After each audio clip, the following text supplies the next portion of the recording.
Welcome to my channel, Delightful Stories. I'll be happy if you subscribe to my channel and like it. Enjoy watching and don't forget to leave your opinion in the comments about the story.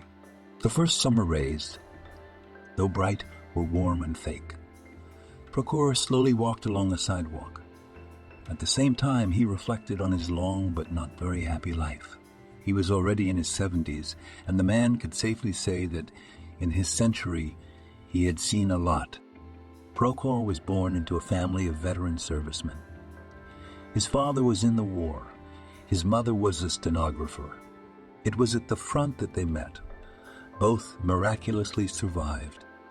They went through the whole war, and the difficult post-war childhood was more than given in Prochor's memory by the terrible hunger.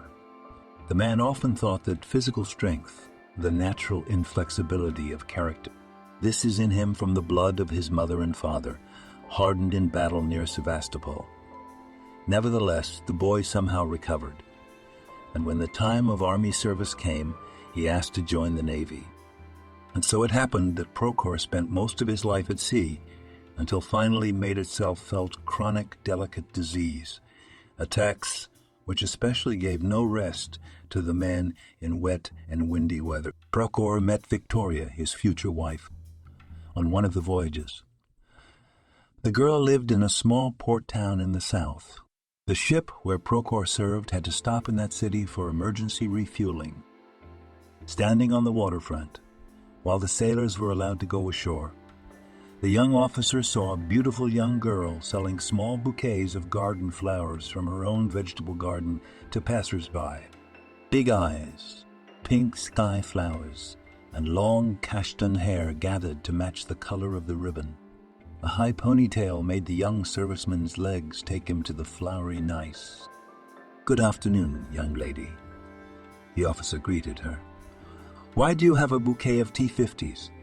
Give me one." "This one with pink songs," asked Prochor. The girl gave the bouquet, but the guy handing her the money for it only shook his head. "You do not need it." Prochor smiled happily, watching the bright blush pouring on her cheeks. The lovely flowery one. That's how they met. Victoria lived her whole life with her husband. Soul to soul, waited for him from all flights, and helped him through a serious depression.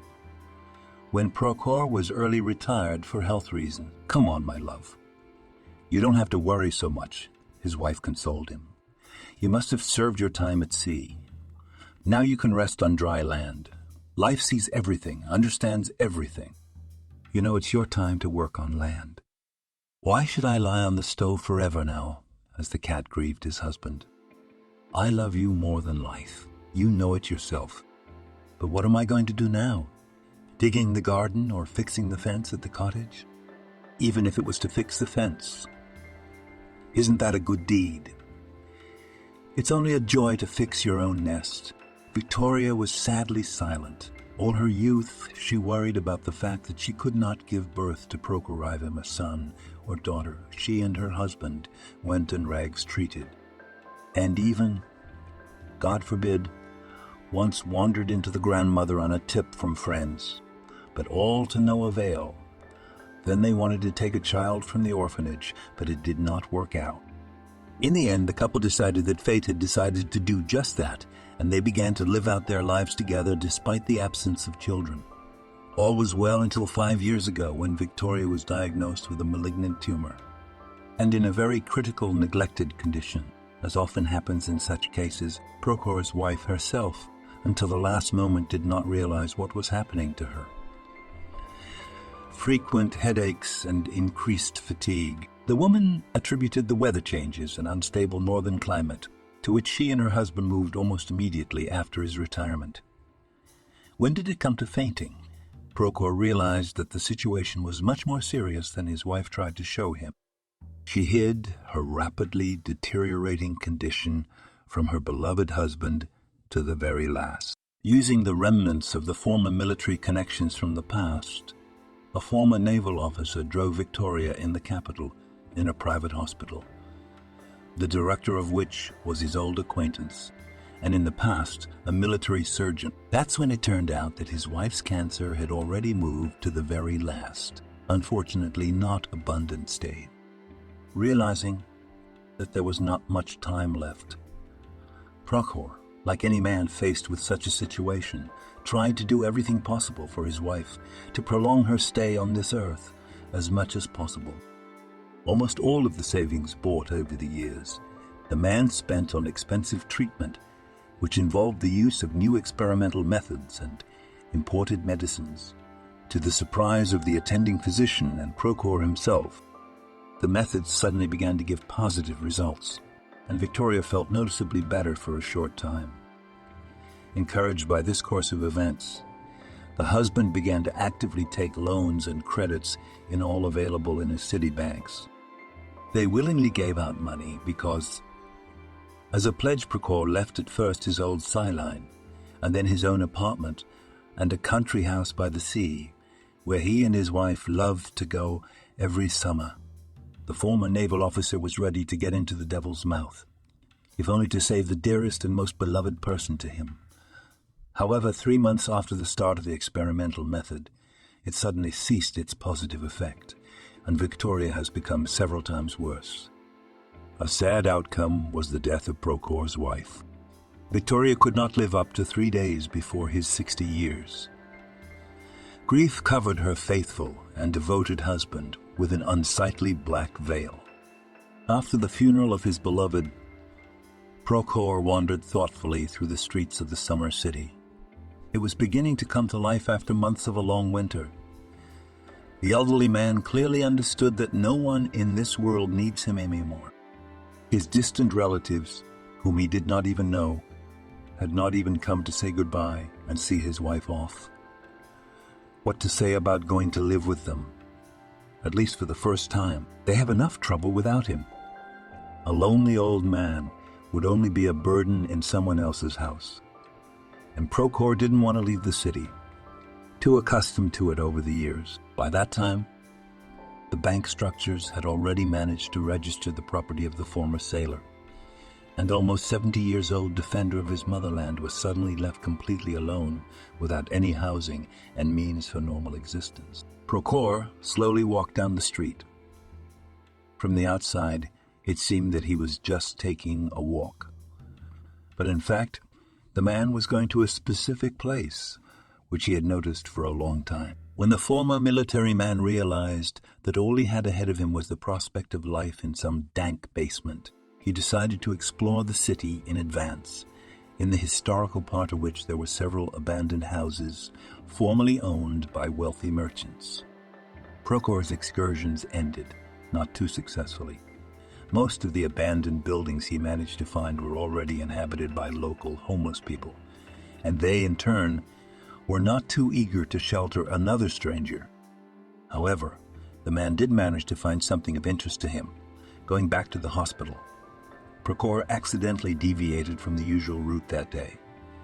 Gradually, unnoticed by himself, he wandered to the far side of town, where there were collective gardens, built in the old days. It was here that the man discovered the dasha. Outside the yard, which was completely overgrown with grass and weeds, as tall as a man. The old ramshackle house that stood in the center of the site looked completely uninhabitable and looked more like a barn. However, this was the decisive moment for the pro-share. The door to the house had remained open the whole time. Apparently, all the most valuable things had already been taken out long before Prokhor arrived here. He looked around and made sure no one was watching him. The man quietly made his way to the property, peering through the windows of the house. He did. There was nothing more or less substantial inside except for an old dining table and a couple of decrepit chairs. The elderly sailor couldn't see much else. The little end was too dirty, and now his feet brought him almost instinctively to that very abandoned dasha. In the yard, the tall grass was still in chaos from the faint breeze. Prokhor understood that he would probably have to spend the night in purely Spartan conditions. Surely the cabin was very dirty and a mess, considering how long it had been since anyone had come here. But he also realized that he had little choice in the matter. It was either this or sleep on the street. On approaching the house, Prokhor noticed with amazement that a faint, barely visible light was streaming from its windows in the deepening twilight. How could it be? The old man thought sadly. It was my last hope. Prokhor sincerely thought that this dacha would be his home, at least for the first time. Now it was very important for him to find a place to stay. But then it was not fate. Heavy sighed the former sailor and mentally prepared to find a free bench in the park to sleep there until morning. With one last glance at the old house, Prokhor was about to leave. Suddenly the door opened with a loud creaking sound, and first a thin shadow appeared, and then, after a couple of seconds, its owner was in the opening. In front of Prokhorov Ivanovich stood a small, skinny boy about 12 years old. His blonde, dry hair was done up, and large, dark eyes radiated curiosity and kindness. The good-natured expression on his sharpened bodice gave the older man an uneasy feeling, as if he had just seen his never-before-born grandson. The little boy was dressed in old pants and fat. On his feet he wore sneakers darkened by time, the right ones clearly asking for porridge. "Grandpa, you're lost. Come in, don't be afraid," the boy said confidentially. "I live here all alone. My mother died. My father, he drinks and fights, so I ran away from him. I'm hiding here now." The old man just sighed, lost in his life, looking how tightly the boy clung to the doorknob. Prokhor thought that he must be very afraid to talk to a stranger. What to say about inviting him into the house? And yet here he was, feeling sorry for the old man. "What's your name?" the older man asked as friendly as possible. "I'm Adam." He had nowhere else to go. "Well, thank you, if you don't mind." Adam timidly accepted the pensioner's offer and slowly went inside the house. To Prokhor's not insignificant surprise, the house at first taken for a barn inside turned out to be much more spacious and cozy than it looked from the outside. Adam managed to sweep up a little and wipe the window panes with an old rag found in the kitchen. It didn't make the house seem as dirty as it had been the day he first found it. The house had several small rooms at once, a wide veranda kitchen, and even a makeshift bathroom made by the owners of the house from a bio toilet and hanging again a wash basin. What indeed? Prokhor was surprised. Is it the presence of plumbing in the house? Yes, there was no sewage system, but there was a real sink in the kitchen, a screen from which cold water ran briskly and trickling. Wow! I was genuinely surprised. It turns out you managed to get pretty well settled in here. The former sailor watched with a smile as the boy put the old kettle on the electric stove, and I thought they'd stolen everything, the visitor admitted. They didn't find this one, I guess, Adam responded, pulling a box of brews out of the cabinet. I found it in the back room in the basement, the boy explained. Thought there might be some food in there, but all I found was this. Couple of sacks of junk I didn't need, too. Maybe the previous owners had just forgotten the tile. They wanted to take it back, but they forgot. Maybe, according to the grandfather nodded, maybe they hid it on purpose so thieves wouldn't find it. It's a good thing there are lights in the house, Adam said thoughtfully. I turned the heat knob up to maximum. It was a bit tight. The boy sat down at the table with curiosity, looking at Prokhor. How are you not afraid to sleep here? The door is wide open all night, he asked him, trying to fill the awkward pause. And here's this. The guy pointed to the heavy cast iron poker that stood next to the old stove. That's clever, approved Prokhor. How are you doing without parents at all by this point? The kettle boiled on the stove, and Adam deftly poured the brew into the little ceramic fence for 3 minutes. That's how I live, he answered sullenly. My mother died of the heart. She worked too hard. She was a crane operator, built houses.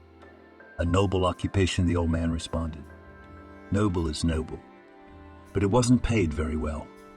It was dangerous to sit at such a height, though. She began to feel dizzy at first, and then her heart began to take over. If my father hadn't been drinking, maybe she wouldn't have died at all.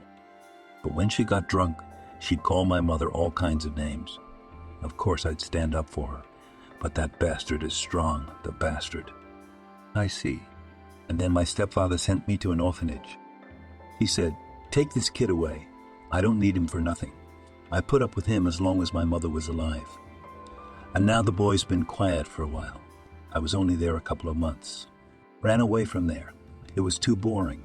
I came home and this one was totally drunk. I'm his uncle, Vinicius. Let's make up already. It's easier to live together.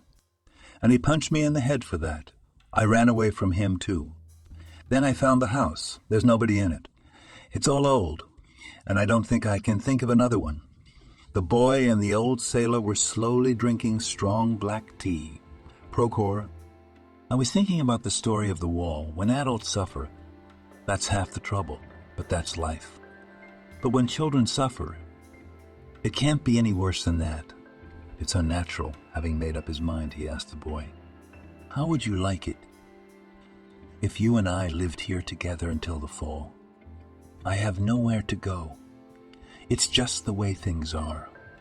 But if you let me stay, then I'll help you in any way I can. I won't hurt you." The sailor's words.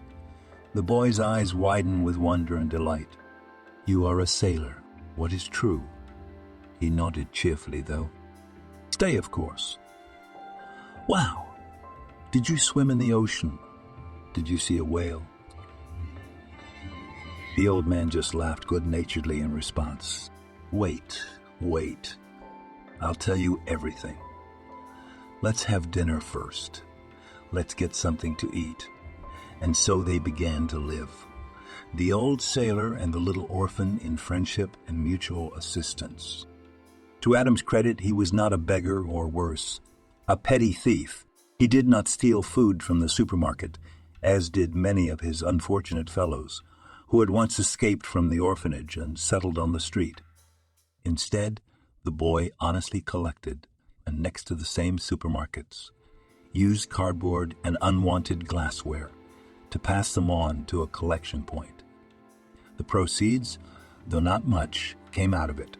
The hard-working boy could not only buy himself a fresh loaf of bread and a carton of milk for breakfast, but even set aside something to spare. Procor. Such determination of Adam was only glad.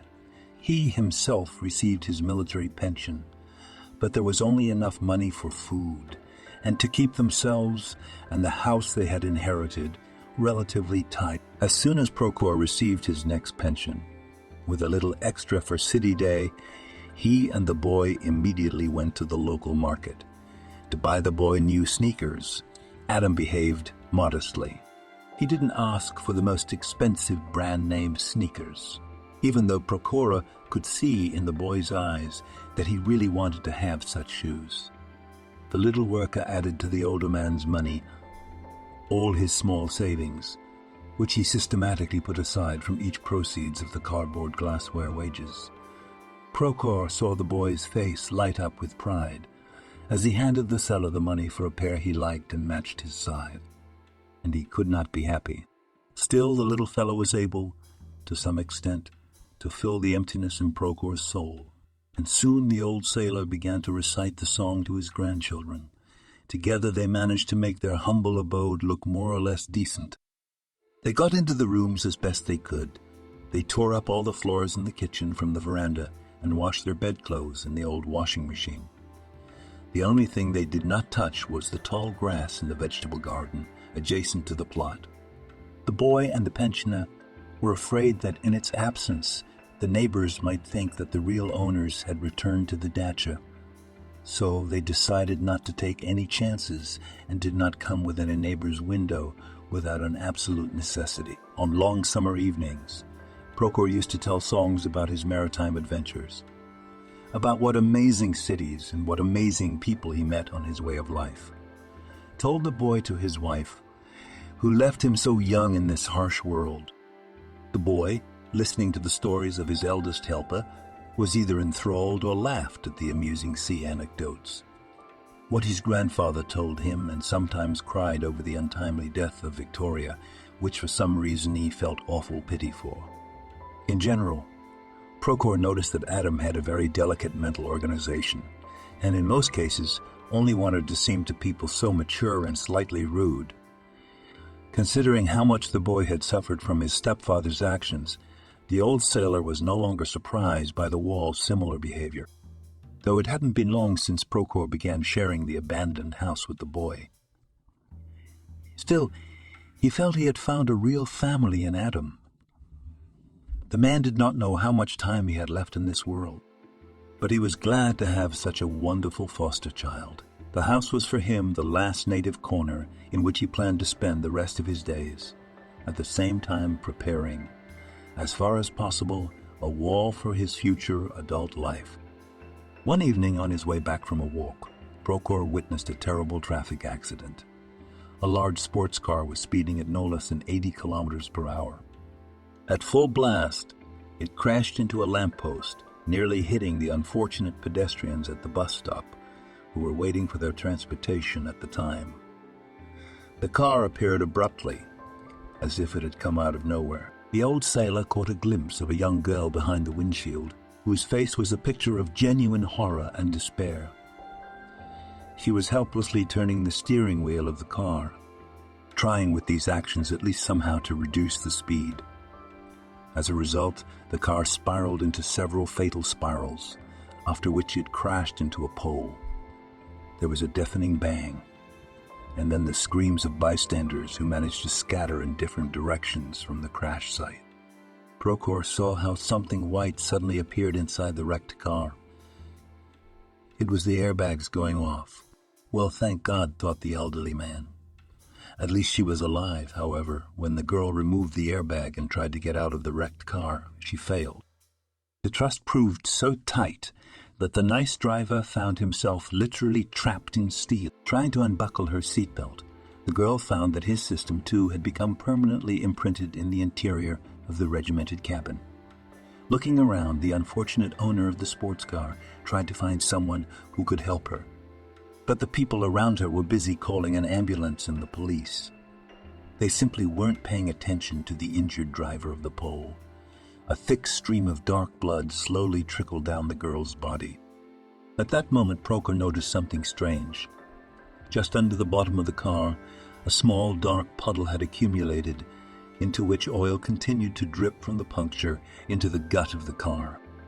The next second, a spark from the shards from the flashlight hit the mechanic in a splash of oil, and the car instantly burst into flames. Prochor was not accustomed to slow decision-making. Ever since the service, the man has always been distinguished by his quick wit and excellent intuition. And now his intuition prompted him to make a trashy decision. Gathering the rest of his physical strength into a fist, the elderly sailor ran toward the burning in the car. The girl's voice was drowned in the shouts of passers-by. "Help, please, help somebody." The poor girl was screaming. Prochor jumped up to the car, threw off his old jacket from his shoulders, and lifted his head from the side window with all his might. He shouted to her before he broke the glass. The girl, seeing her unexpected savior, silently obeyed the order, wrapping her arms around her head. She sagged as far as her position allowed. Prochor grabbed her by the armpits and literally fell out of the cabin. All of his arms were covered with burn holes and long abrasions. They had to crawl back a few yards. There was a powerful blast behind him that blew out the windows of several other cars parked nearby. "Now that's what I call a night out," Prochor joked later, as paramedics from the ambulance that arrived on the scene renamed and treated his hands. "And how did your daughter manage to do that? You seem to have a nice modern car and you don't look tipsy." "It's all my father's competitors. They are trying to kill me to get their hands on our family business." She was silent, waiting patiently. "Look at that." Prochor turned his lips. "I did not think that at an old age I would be involved in such a crime. They wanted to get me out of their way, since I am the only heiress to the company," continued the young business lady. When the nurse finished her job, it wasn't to their advantage now. But the whole business was concentrated in the head office. It's harder to steal that way. When my father was gone, they rejoiced. Now they could cut me and my mother's corporation into pieces like a cake and take a bite out of each piece, so they set me up for a car breakdown. They must have cut the brake hose. Prokhor thoughtfully looked at the girl. That's such a young girl. And how clever. In the blink of an eye, she had uncovered the plans of her enemies. To help her means to take a deliberate risk. But something in this fragile girl subtly attracted Prokhor. Perhaps she reminded him in some way of his late Victoria. She was just as fragile but brave. What's your name, sweetheart? The sailor gently inquired. Violetta. The girl sharply corrected herself. It was obvious that getting to know a stranger, even if she was asleep, was difficult for her. She didn't trust people, and it was clear to see in her frightened but determined light blue eyes. You know what we have left with this. This is my grandson, Prokhor clarified, looking at the surprised face of the girl. Of course we live modestly, but at least the competitors won't get to you there. You take, wait for your troubled times. Paris, big deal. What's next with her problem? After thinking for a while, the girl agreed. Now she needed shelter, and Prokhor's abandoned dacha was just such an ideal place for her. When Prokhor brought home a new neighbor, Adam, of course, was not happy, but did not show it. If it's necessary, it's necessary, it's necessary.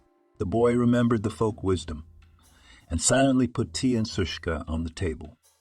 Prokhor told him everything that had happened and asked him to protect Violetta from bandits, together with him until she decides what to do next. Here Adam even got a little excited. A girl in the house is one thing, but hiding from bandits is another. To Adam, it seemed as if he was caught up in a story about strong and brave heroes tasked with guarding a particularly important person from all sorts of assassination attempts. As Violetta told them later, her parents, the owners of a large cosmetics company, are famous even abroad. It so happened that a month ago in their family there was a great grief. Violetta's father, Floyd, died of insidious leukemia, with which he had been fighting for 7 long years.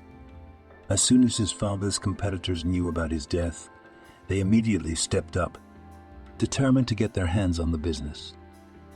Mother was now abroad. It was easier to secure her life. Violetta, on the other hand, was constantly harassed. Sometimes they tried to intimidate, to plant dead animals in her offices with notes that demanded immediately transfer her business in the hands of specific people, or tried to set her up any accident. The girl could not go to the police. In this case, the detractors threatened to put on the web some compromising information about her father. Violetta was not even sure if the dirt really existed, but to risk the reputation of the company she had no right. Dozens of years and built-up business relationships could not be ruined because of some provocative materials. That was why the girl was now in such an uncertain position. She had to decide in the near future how to proceed. And so it turned out that by a blind chance in an abandoned house on the outskirts of the city were 3 very different people, each of whom had his own difficult fate and personal grief. The most surprising thing was that for all her beauty of mind and business acumen, Violetta turned out to be a natural hostess. When she saw the condition of the kitchen of the 2 single and hungry men, as she herself called it, the girl immediately took over everything that concerned cooking and cleaning. And no, that's not the way it works. Violetta stretched out, looking at the contents of the tiny refrigerator. As long as I'm here, we'll eat like human beings. The next day, food mysteriously appeared in the house, and 3 bags appeared at once. What is all this? Prokhor asked in amazement, looking at the colorful packages of macaroni, butter, cheese, and yogurt, as well as large pieces sealed in vacuum, sealed polyethylene. Meat? Where am I going to get so much money to pay you for this high-end food? I don't need anything. Grandpa Prokhor, the girl said firmly, and it's no food, Elite. As you put it, it's normal food from which you and I are going to cook normal food today. How could that be? No, I'm not used to that. Officers always pay for the house, not the other way around. Calm down, Prokhor. The businessman's daughter smiled at him. There's nothing so special here.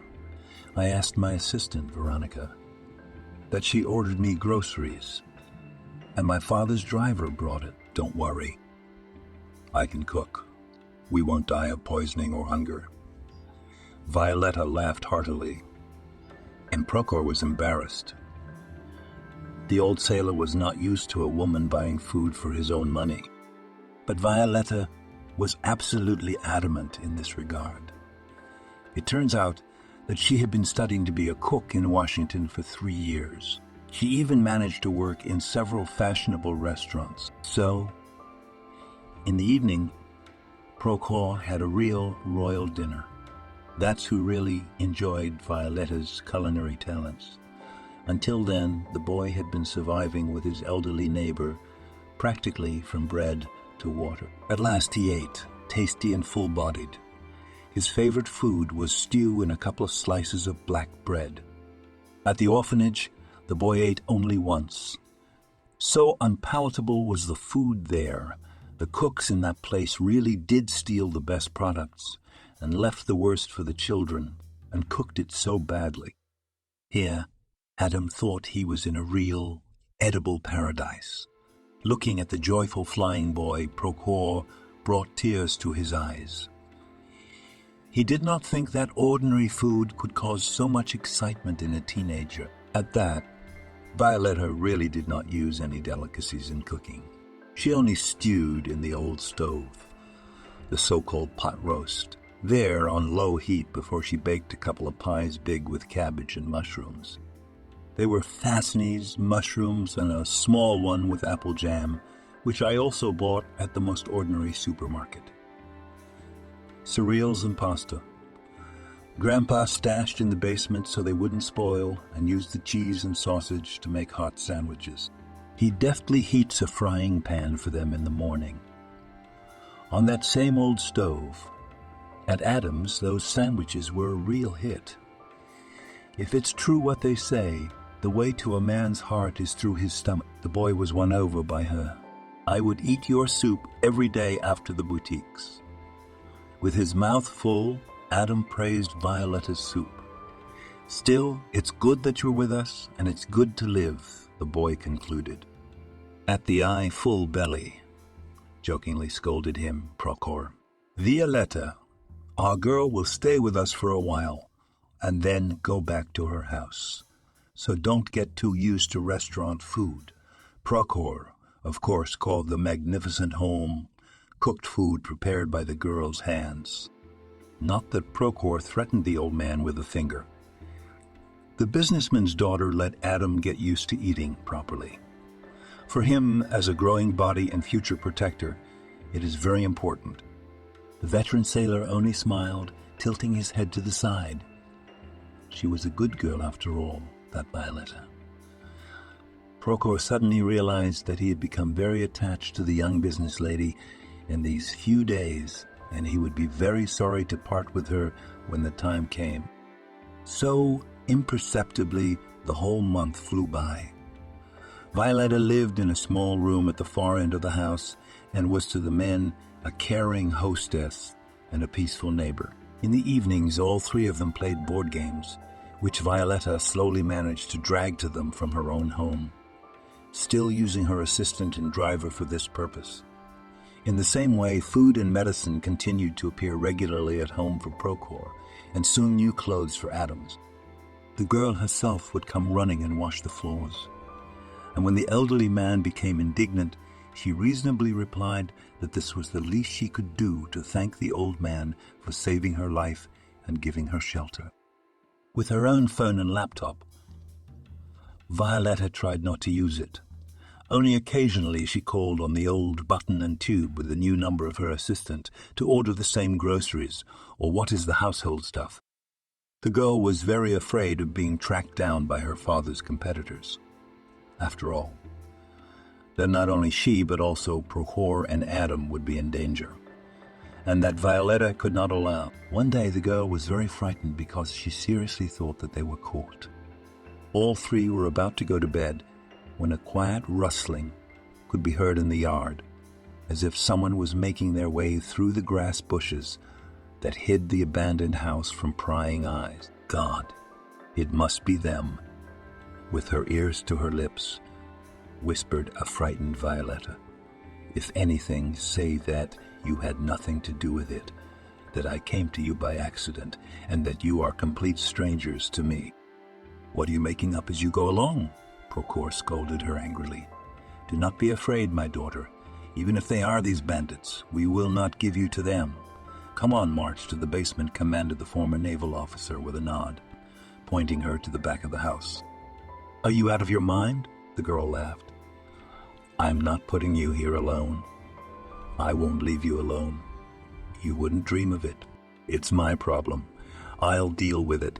Then Adam stepped forward to sunbathe with himself. Violetta in his hands was a heavy load of an antique cast iron poker, the same one with which they usually lock the door at night. The fact is that Procor, from one of his pensions, allocated a certain amount and bought in a construction store a reliable steel poker, which he himself had brought to Kozak. So the poker was now again used by the tenants for its intended purpose. Don't worry, we'll definitely save you. I took my stepfather home with me. Well, I can't handle bandits. The boy looked sullenly at the door and, preparing to attack, clutched the pokers tightly in his hands. Meanwhile, the noise in the courtyard grew stronger and suddenly fell abruptly silent. Holding their breath, the trio waited to see what would happen next. First there was a subtle creaking ear, splitting sound, and then someone bored pitifully on the other side of the door. Procor tiptoed to the back door and put his ear tightly against the gap between the door. Adam silently put his index finger to his lips, indicating that she would not make a sound. The girl only nodded silently and stepped back a few steps. Procor slowly took the koshurga from the boy's hands and gripped the old iron handle firmly and swung an improvised weapon. The man pulled the front door sharply on himself and froze, astonished at what he saw. On the threshold sat a huge gray dog, shaggy like a Caucasian shepherd dog. The animal's right front paw was bleeding and was unnaturally clenched, and the dog looked at the people with sad eyes. Its tongue was outstretched. The poor guy clearly needed help. My goodness, look at him. Instantly he jumped up and held out his little palm to him. Of course we will help him, and you will guard us. Look how big he is, the dog. At first he dodged the boy's attempt to pet him, but then, seeing that people did not want to hurt him, carefully went around the hand of the wall and only then allowed himself to be petted. The huge dog limped busily into the center of the room and defiantly laid down on the round old rug. Yes, he must be a good dog. Apparently his paws were broken by some hooligans or unscrupulous owners. So he ran away. Apparently, it's time to face fate, Violetta answered bravely, since she found me herself. When they opened the door, they saw on the threshold a tall, thin man in an expensive black suit. The stranger wore a wide-brimmed hat and held a flat leather briefcase. Good afternoon. Who do you want? Procor asked politely. Hello. My name is Charlie, and I am the attorney for the late Floyd. I need to speak to his daughter Violetta. She lives here, and Violet hardly responded. Yes, that's me. Let me come inside. I have a very serious conversation to have with you about your future and the future of your company. So, as I understand it, here you are discovering your late father's competitors, the same ones who, according to your own statements, have repeatedly threatened you and also made direct attempts on your life. Am I stating everything correctly? The guest inquired in a businesslike tone. Yes, that's right, Violetta nodded. But how did you find me? No one knew I was here. No one except Kathy. It was she who told me where to look for you. As soon as she and your father's personal driver knew that there was no longer any threat to the era's health. They immediately gave me a much-needed location. "How do you know there's no longer a threat?" Procor asked incredulously. "Aren't you even with him, young man?" The attorney only waved his hands in his direction. "God forbid. I've always been loyal to Floyd and made sure that all the procedures and documents concerning his property were kept in good order. It was the police they helped." Charlie told the paper that after she disappeared, the police became seriously interested in the accident on that road. Investigators were able to discover that the brake hose had indeed been seriously damaged. This was what caused the brake failure. That ill-fated evening, further the connection led the investigators directly to the management of competing companies. The executors were found rather quickly. They turned out to be the director's cronies, who had been promised a tidy sum for this criminal act. However, now the director and his henchmen were arrested and confessed to everything. And so, Violetta, you, according to the will of your father, continued to be the rightful owner of the cosmetics company Global Format. And together with your mother, you can now take over again at any time. Our lawyers made sure that the people of the director of that rival firm, like himself, received the highest sentence for causing you moral and physical harm. I also sued for quite a bit of compensation. I think the court will be definitely on your side. We have too much evidence already. The solicitor finished his speech, and Violetta continued to sit like a frozen statue. "So I can go home now." "Quite right," Charlie confirmed. "Your mother will be glad to know that everything has been completed so safely. I will send her a letter at once when I arrive at my office." "Wait a minute," suddenly Violetta said. "What if I don't want to go back to running the company? Who would be left behind?" Who would be left behind? The dark eyes of the trusted Charlie darted off in different directions. He immediately became agitated, as if the girl had said something unpleasant to him. "Wait, daughter. Don't you want to go back to the company? Come to your senses." Procor tried to talk sense into her. "So who's going to steer on that one?" pressed him, letting the old sailor's speeches pass his ears. But Charlie was even sweating, which made him pull out a white silk handkerchief from a small feeder on the lapel of his jacket. Hastily he lifted his hat and wiped the sweat from his forehead. "In case you relinquish control all, so to speak, power passes 50 to your mother and 50 to your distant relative from Washington." Violetta thought for a moment. She remembered that she had a third cousin in Washington who was interested in nothing but drinking and gambling. A second later, the decision came to her by itself. "I'm not going back to my house without the boy and Grandpa Procor." She said simply, "These people have become my family, saved me. If I have to practically run the company alone, I want them by my side." At that moment, Polkin squealed loudly nearby. "But where would we be without you?" Believe me, it was a relief to even fall back in my chair. "Phew," I was thinking. "There was nothing in your father's will about how you should dispose of your property. And if you think these people should live with you, I don't really see any obstacles to that." "Well, that's nice," said Violetta. Now it was the smiling girl again, who had taken off her mask of a business lady. "We've been in this house too long. It's time to know the honor." Procor, of course, recovered a little. He could not believe that Violetta wanted to take him to her rich mansion. But then he agreed, especially since there was not much to choose from, and to live the rest of his days in fear and waiting for the house to suddenly show up its true owners, or the state will take the land for new buildings. The man did not want to at all. He was incredibly excited to move into a new view, home with his dog. He was delighted when Violetta suggested he choose his own room. Fortunately, in the mansion there were no less than 10. In addition, the girl made the boy a valuable gift for his future. She gave him as much as 15 of the company's shares, so he would always have money and he would never know poverty again. Violetta wanted to send him to study abroad when he grew up. In the meantime, she let him personally choose the school he liked.